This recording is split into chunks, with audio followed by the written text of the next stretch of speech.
The Greco Gambit is a very, very interesting attacking idea for white in the Italian. It starts after you reach this normal position where white can play the move d3, going into the Gioco Pianissimo and playing 25 moves of theory, Grandmaster theory, with interesting complex positions where it's all about piece placement. However, the Greco Gambit can begin after the move d4. It's a very interesting attacking idea, and it's completely sound. As you can see on the screen, with best play for black, it's minus 0.2 if white goes for the riskiest possible lines, and white can still choose to go for normal lines and just avoid the gambit altogether.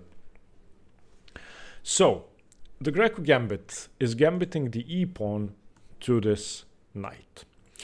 In this position after d4, the bishop is attacked, the pawn is attacked, and the knight would be attacked if white managed to take. So if, for example, bishop to b6, white could simply take the pawn on e5. And if you move the knight, well, you're down a pawn and you're going to have to move the knight and you're going to lose, unless you take on e4. But you lose anyway. So you take the pawn back, and now this is the most famous tactical pattern in double king's pawn openings in the Spanish and the Italian. This is why you cannot take the e-pawn ever. Queen d5, double attacking the knight, double attacking the f7 pawn, threatening mate, and there is no way out. You're just going to lose the knight. Most people in this position, which has been reached on Lichess a bunch of times, so this has been reached 21,000 times on Lichess. After queen d5, most people take on f2, which is a desperado move, but you just move your king to f1 or to e2. It doesn't really matter. And once black defends mate, you're going to take the knight anyway.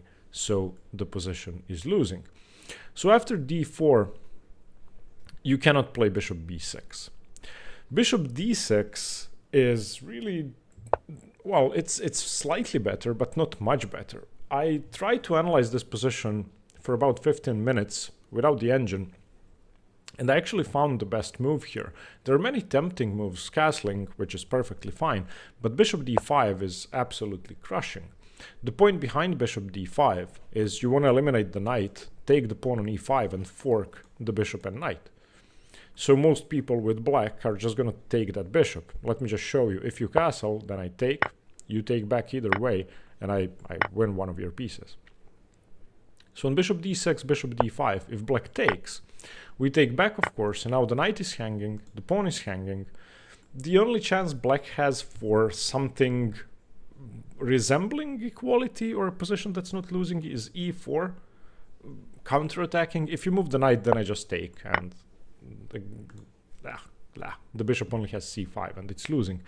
So e4 instead of knight e7, but we can now play knight g5, and once the knight saves itself, for example knight b8, we just pick up the pawn on e4, and once again white has a crushing advantage. So on d4 there really is only one move. You have to take that pawn. And now there are two ways to play this, but the Greco Gambit is taking on d4 with the c pawn and gambiting the e pawn. I'm going to show you how. That being said, there is a variation that very strong players play that starts with e5. And after d5, the game goes on. White plays bishop b5. No one's gambiting anything, it's just a normal position. I think this may be called the modern variation of the Greco attack or something like that, but it's not the theme of the lecture. So after ed4, we play cd4. And now, again, if black moves the bishop somewhere stupid, for example, bishop d6, we fork, bishop b6, we can play knight c3, and we're fine. Black needs to gain time by checking the king. And this, in turn, makes sure that black is going to take the e-pawn. White can avoid the Greco Gambit. I should mention that. White can play the move bishop d2. And just after takes, the pawn is defended, but this is slightly passive. Going for the Greco Gambit is knight c3. And even though the knight seemingly defends the e-pawn, of course it's pinned to the king, so black just takes it. This is the beginning of the line. There are several moves you could play here. And on Lichess, most people play the best move. There is more than a million games with the move castles. That is by far the best move. In master games, there were 200 games with castles. So even masters agree that castles is the best move. So we have given up a pawn, but we're playing for rapid development and for an attack. In double king's pawn openings, when the e-file is open and when the bishop is on this diagonal, f7 is the biggest weakness. So gaining rapid development like you do in the Evans Gambit and many other, like King's Gambit, for example, the Vienna Gambit, with this bishop on c4, the bishop opening, the Ponziani opening. The ideas are the same. You want to put pressure on black's king side before they have time to consolidate. Now, black has two moves here. And even though many resources online are going to say that one of them is losing, that's not the case. Black should take on c3, and taking with both pieces is fine. However, taking with the bishop is less risky because there are fewer continuations you could go wrong in. Let me just show you the typical blunder white is playing for. If black plays knight takes c3, b takes c3 is very, very risky for black. Black has to play the move d5 here, and after d5, black is perfectly fine.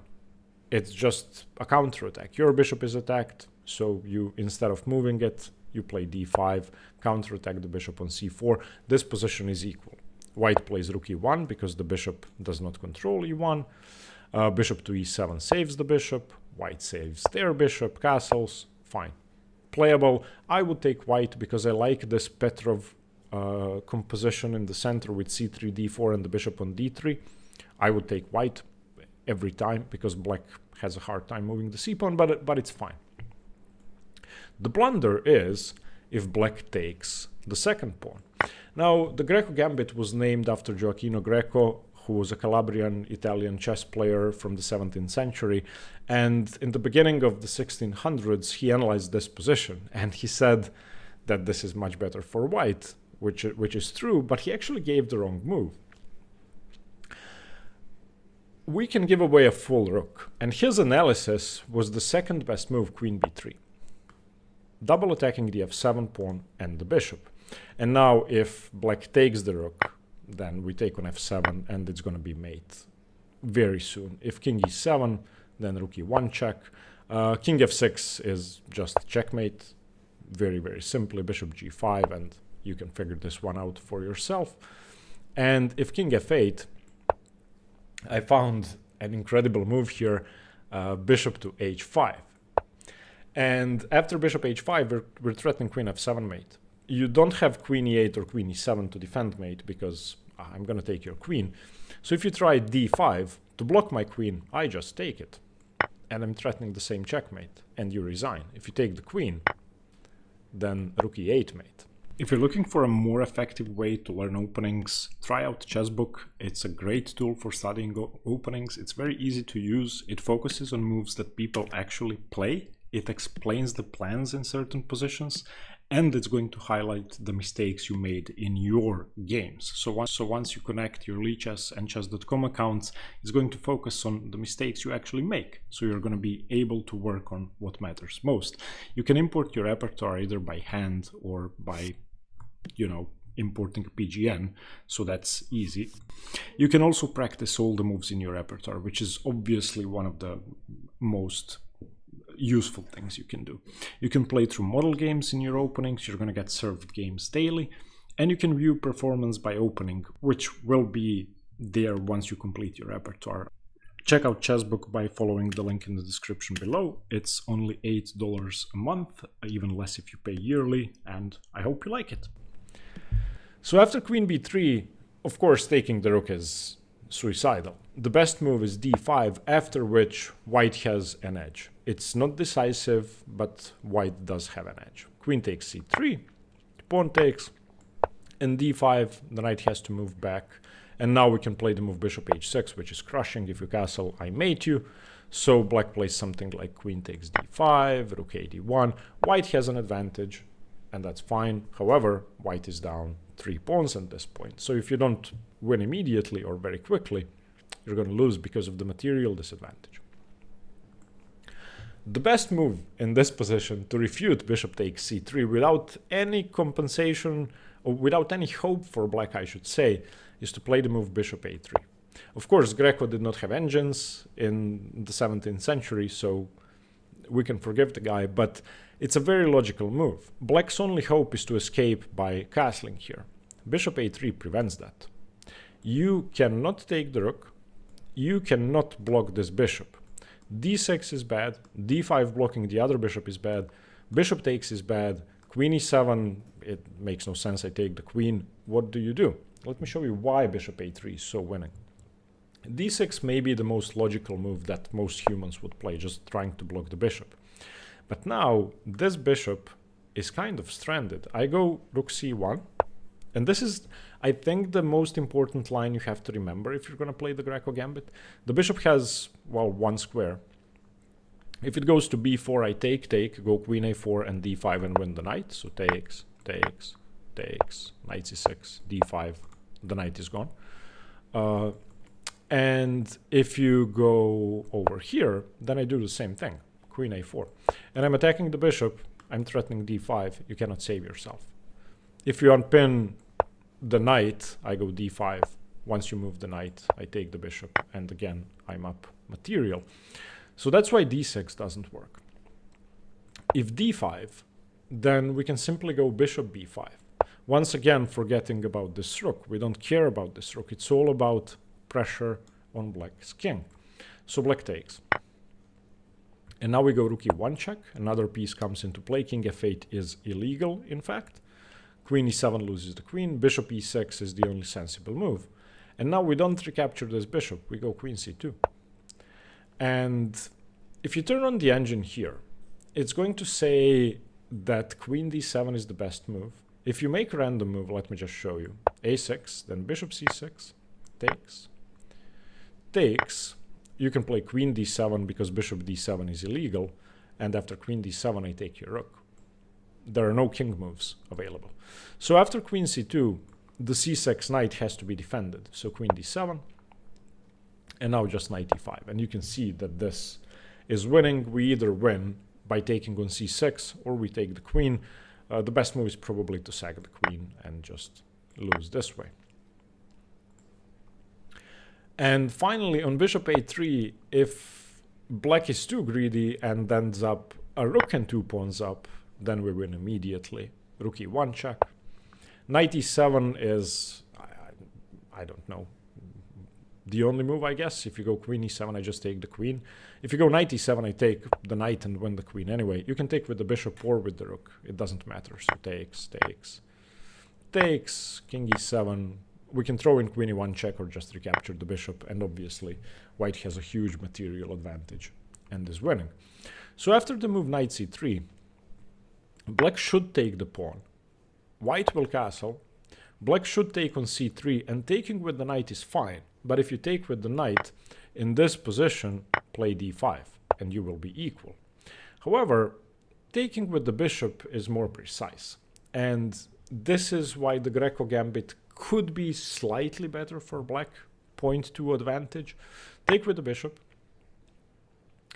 And now white really shouldn't take back.